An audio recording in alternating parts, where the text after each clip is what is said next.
umuryango ukagukwa nawe kandi mbwira umuntu wese urera imfubyi cyangwa se ubona imfubyi muhungiyeho ihangane waba uri umubyeyi waba uri umupapa ihangane uwo mwana mufate nk'uwawe kuko ubuzima burahinduka mufate nk'uwawe umwigere umuvure ibikomere umuganirize nk'umwana wawe kuko isi ukuntu twagiye tuyibona ko jya gusanga ugasanga ibintu birahindutse ejo nawe wapfa ugasiga abana bawe nimuze musange ndagira gute ndabaruhura rero birashaka kuri gusenga ntusubizwe wasenga ukabona ibintu bihinduka wasenga ukabona icyerekezo ntigihinduka ariko menya ngo ni Imana yita ku gusenga ko abadafite shinge na rugero kandi ikintu ndakundiye Imana ariko Imana ireberera imfubyi muri ubwo buzima yagiyemo gutyo gutyo agenda durongotana muri ubwo mayibobo yakoze ntiyapfa iyo yarari Imana iramurinda nanjye Imana irandinda.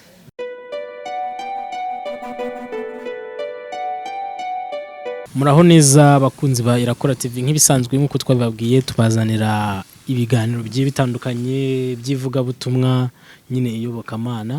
tugiye kubazanira ubuhamya bw'abantu bagiye batandukanye. Uyu munsi dufite ikiganiro kigiye kuvuga ku bupfubyi. Uyu munsi ushobora kuba warabuze ababyeyi mu buryo bitewe n'ikibazo runaka cyangwa se mu buryo bumwe cyangwa ubundi ariko hari Imana se w'imfubyi Imana yo kuguhumuriza nk'uko uyu tugiye kuba turi kumwe aya masaha nawe n'imfubyi mu gihe kinini cyane yabaye imfubyi ari muto agiye kudusangiza ku buzima bwe ntabwo turi bujye muri byinshi tugiye kuvuga ku bupfubyi noneho tuze kubuhuza n'ijambo ry'Imana. Turakwakiriye. Murakoze cyane. Mazina yanjye ni Mukakamari Aloysia benshi bazo Mama Byiringiro. Rero nanjye nakira abantu kuri uyu murongo wa Irakora TV abanyumva abantega amatwi mbahaye ikaze kandi ndabasuje mu izina rya Yesu. Uyu munsi dufitiye inyigisho cyangwa se ijambo ry'Imana rivuga ku bupfubyi. Ni ikintu wabayemo bwatangiye gute se isomo wakuyemo rikomeye mu bupfubyi icyagukomeje mu bupfubyi ni iki? Cyambere ndashimira Imana cyane kuko n'ubu nene yabivuze ngo se w'imfubyi ariko cyane nihanganisha n'umuntu waba ari mu buzima nk'ubupfubyi. Ndashimira cyane Imana ko nibyo nabaye imfubyi kandi nawe nyine nabayeho nk'abandi bana mbona nkuriye mu bavandimwe banje mbona ndi mu muryango ariko biza kurangira nyine nanjye ntungurwa no kwisanga mbaye imfubyi. Ni ikintu kidateguzwa abantu bose barabizi. Rero nisanga mbaye imfubyi mu buryo ntatekerezaga mvuka mu muryango w'abana 5 ariko twasigaye turi 2. Mwasigaye muri 2. We na musaza wawe wabaye imfubyi ufite imyaka ingahe? Nabaye imfubyi ufite imyaka 10 kandi ntago twagize amahirwe n'ababyeyi nka mama cyane nawe bisa nkaho iwabo hazimye. Ari abavandimwe be yavukaga mu bana 8 mama rero ari muto nabo rero bose barapfuye uvango mu nda yo kwa nyogokuru ni ngiwe n'uwo muhungu twasigaye turi 2. Hari uburyo umuntu aba imfubyi akavuga ati wenda niba mbaye imfubyi nzajya kuba kwa papa aho avuka cyangwa se kwa mama. We ntago byize bibabaho? Ntaho nigeze mbona kuko nabaye imfubyi gutyo. Rero nta mama wacu nagize nta data wacu nagize nta mbega n'uvango nabaye imfubyi gutyo. Nisanga mbaye imfubyi cyane noneho ko ni wabo cyane wa mama uba harazimye aho harazimye kabisa. Mu kiganiro twakoze bwa mbere hano wagaragaje ko wari imfubyi navuga ko ikomeye. Ubundi gukomera wabikuye kwari gusenga cyane cyangwa se hari ijambo wari ufitanye n'Imana akaba ari yigukomeza? Kuba imfubyi ikomeye nta kindi ni kwa kundi uba imfubyi ukabura ahantu hungira udafite nk'ahantu wahungira cyane wakugirira imbabazi kwisanga nyine uri ku isi wenyine. Imana ariko ikagenda ikurebesha ijisho ryayo ikurinda mu buzima bucamo ni kujya navuze kuko nayisanze ndi imfubyi ariko mba yamfubyi idafite ahantu nahungira cyangwa se ndafite nk'umuntu wangirira imbabazi ariko ubwo ndihanganisha umuntu wese uri muri ubwo mu buzima bumeze gutyo kwihangana. Imana niyo se w'imfubyi. Ubundi mu bupfubyi ubundi imyitwarire cyangwa se discipline igomba kuranga imfubyi ni nk'iyihe? Cyangwa se wowe imyitwarire wagize ni iyihe igihe ukimara kumenya ko uri imfubyi? Icyambere wamaze kumenya ko uri imfubyi, ikintu cyambere nabwira umuntu wese unyumva uri mu buzima nk'ubwo nari ndimo, cyambere no kwihangana, akihanganira yaba abantu ahura nabo, yaba abantu ahagenda ba ubuzima bayemo uko bamufata. Icyo nicyo navuga ngo agira intwaro yo kwihangana. Ikindi cyambere cyabasha kumufasha ni ugusenga, kwegera Imana cyane, kuko ubupfubyi ni ikintu kibi cyane, ni igikomere gikomeye umuntu agira mu mutima. Rero kugira ngo ubone umuntu ukikomora ntago ari vuba cyane nk'iyo wabaye uri muto, abantu benshi cyane usanga baguhutaza. Ariko ikintu ngiye nabwira umuntu unyumva wenda uri imfubyi cyangwa uri mu buzima nk'ubwo nari mbayemo, intwaro ya mbere yagira niyo kwihangana. Hari igihe usanga nk'urubyiruko ukasanga nk'umwana ni imfubyi, yamara kubimenya akajya mu biyobyabwenge, kunywa inzoga, itabi, akajya mu busambanyi, akumva ko ubuzima bwe burangiriye. Ariko ntago ariko bimeze, ntago waba urangira aho, haba hakiriho ibyiringiro. Nubwo areba imbere ntabone iherezo ry'ubuzima bwe, ariko hari ijambo nakunze riri muri Zaburi rivuga ngo yitaye ku gusenga ko badafite shinge na rugero. Ngewe ikintu nakangurira mbene nk'abo, cyambere niba uri mu miryango atagukunda no kwihanganira ubuzima uko bagufata, uko ubayeho ukabyihanganira, ariko ugaharanira cyane kurwanira ishyaka ryawe ry'ejo hazaza, kuko byanze bikunze urugendo rubi rugira iherezo ryiza. Uyu munsi imfubyi ubundi hari uburyo kwiheba bibaho, ukabona ko wasigaye wenyine,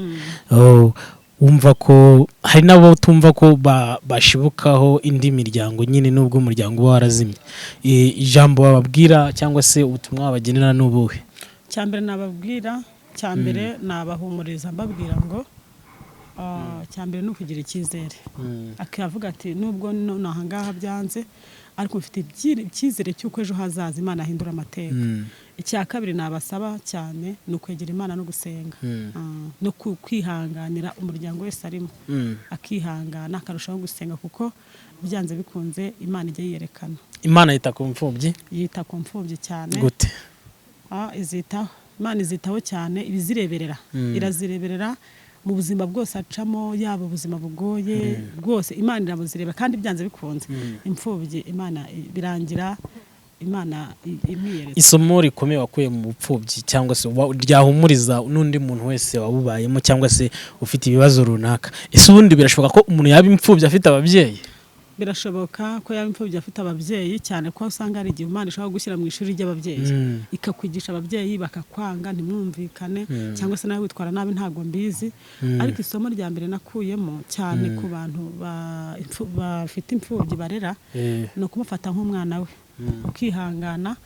kuko byanze bikunze ubuzima, isi ukuntu nabonye igenda ihinduka.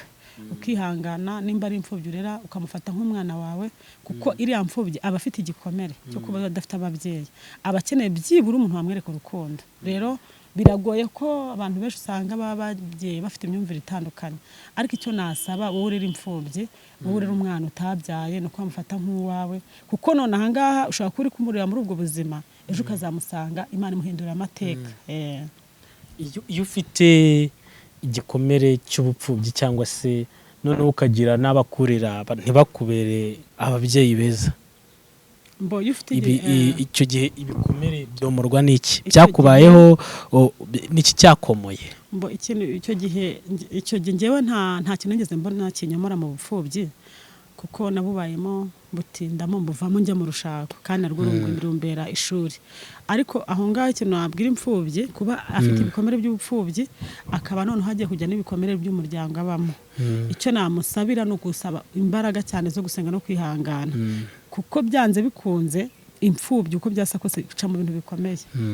Rero niho cyane ushobora gusanga umwana kuko yagize bya bikomere ntafite umuntu uza kubimwomora, wenda saye kubitewe n'ibikomere byo mu miryango yagiyemo, ugasanga wa mwana agiye mu buraya, atangiye kwiyandarika, agiye mu biyobyabwenge, akajya gushakira amahoro. Ariko si ho amahoro, ntago ari ho amahoro ari, amahoro ari kuri Yesu.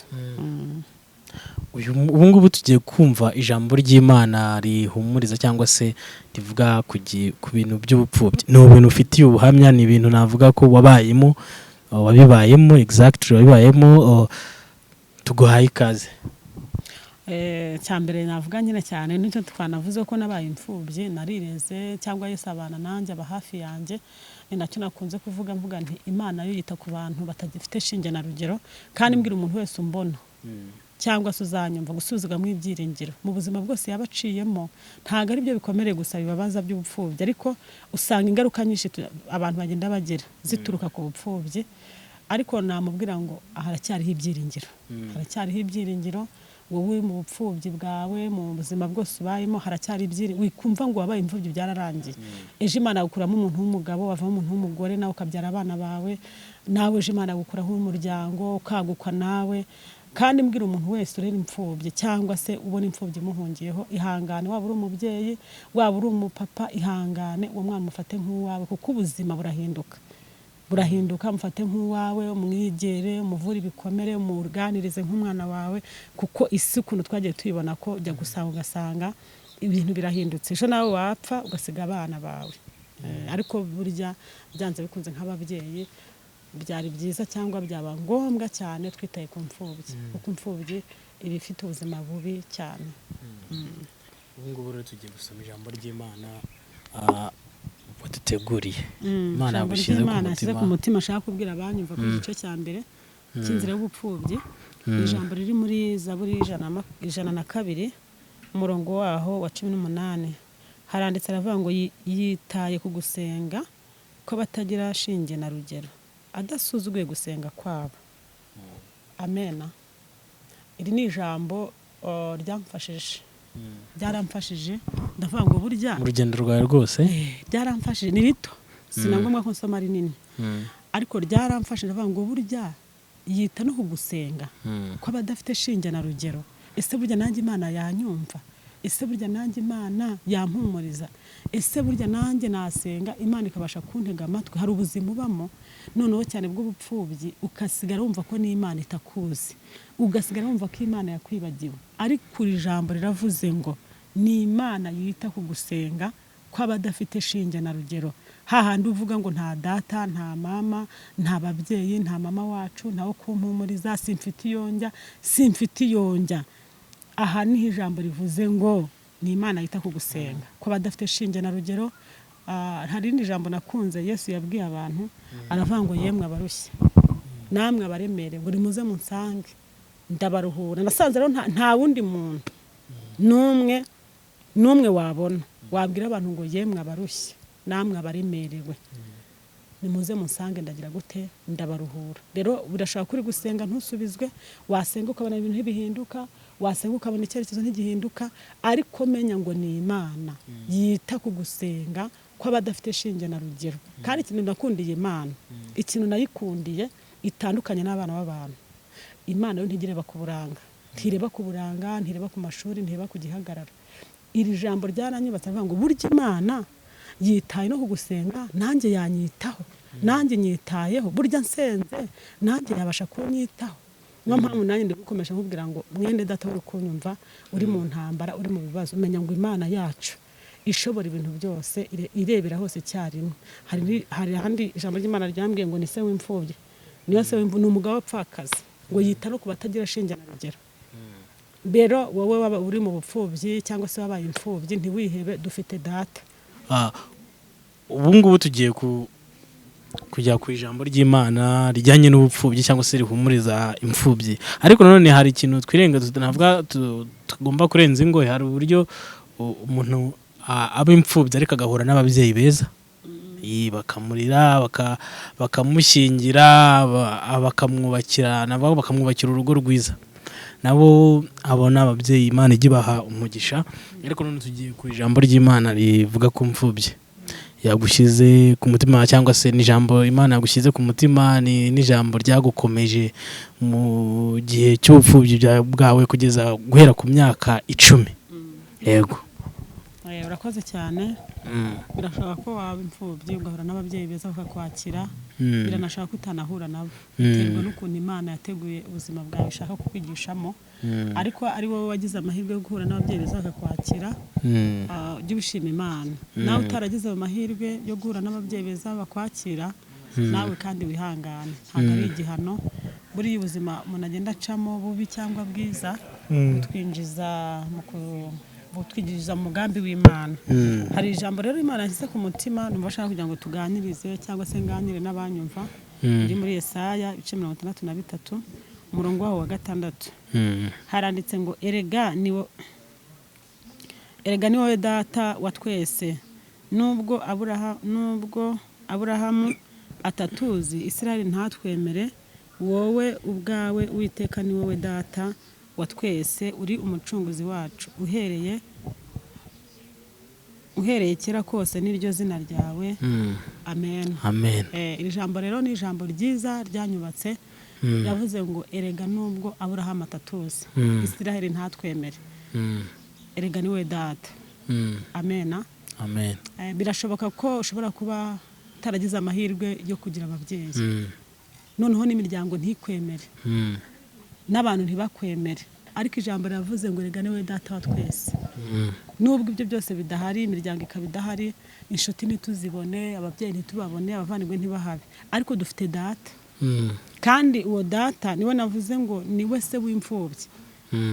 niwe se w'imfubyi niwe zireberera nubwo Aburahamu atatuzi nubwo ababyeyi bawe utabaza nubwo inshuti zawe utazi nubwo imiryango utayizi nubwo udafite abavandimwe nubwo udafite iyo werekera ariko hari data kandi uwo ni data wa twese kandi mwiza amen. Narebye nk'inzira imfubyi zicamo n'ubuzima bunyuramo nsanga hatabayeho ko Imana izibereye maso ntabwo imfubyi yakura ariko bitewe n'ukuntu Imana izikunda kandi zitayeho abicamo ukarara nabi ukarara hanze ukajya ahantu bakaguha ibiryo bakakwima ibiryo bagakoresha imirimo y'uburetwa ugaca mu nzira igoye ariko Imana ikamurinda. Haleluya. Iri jambo rero ndarikunda cyane rivuze ngo nubwo Aburahamu atatuzi Isirayeli ntatwemere ihangane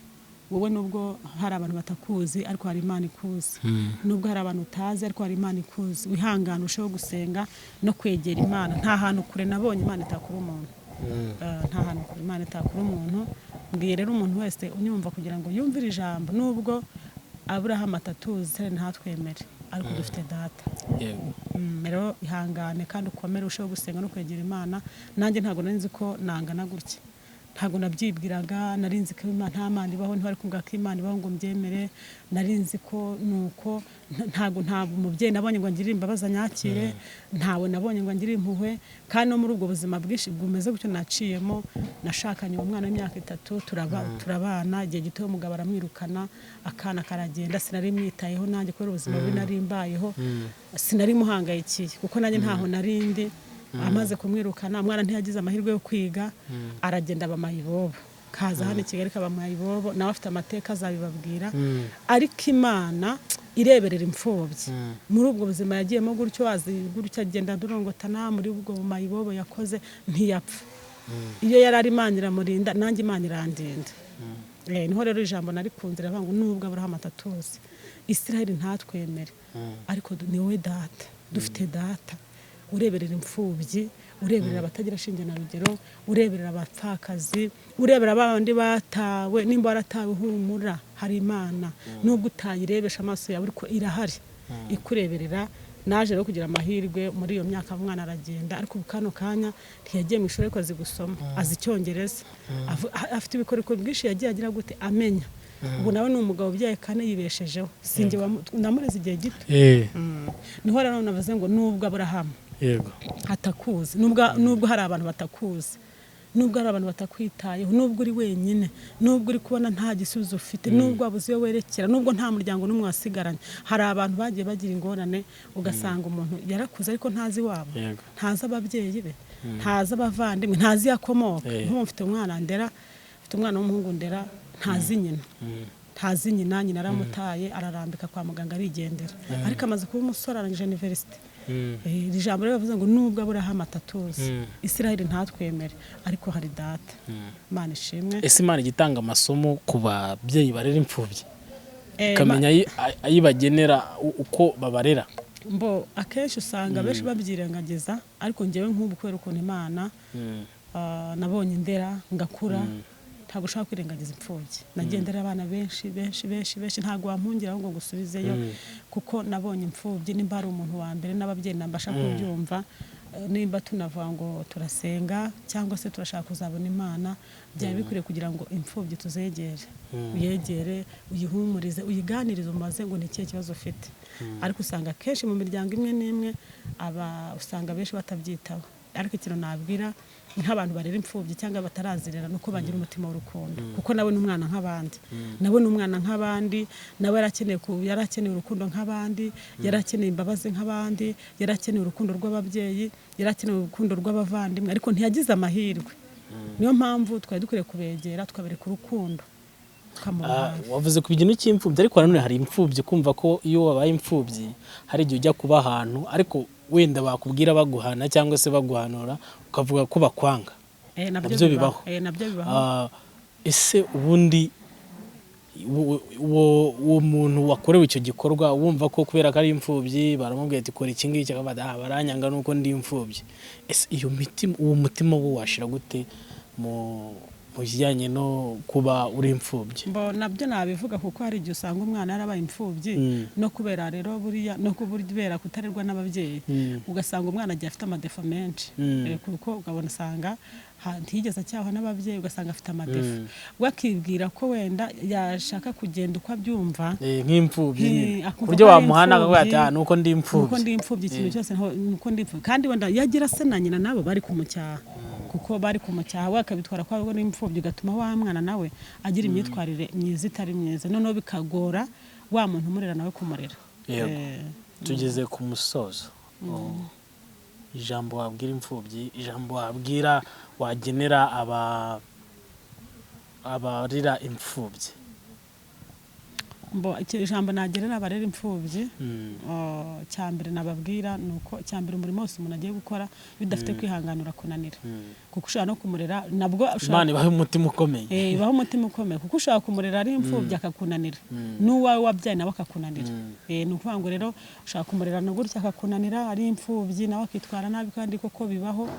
ariko cyambere no gusenga no gusaba kwihangana kuko uyu murimo nuwukora uzawugororerwa kandi nabwo nukora nabi ntago uzawugororerwa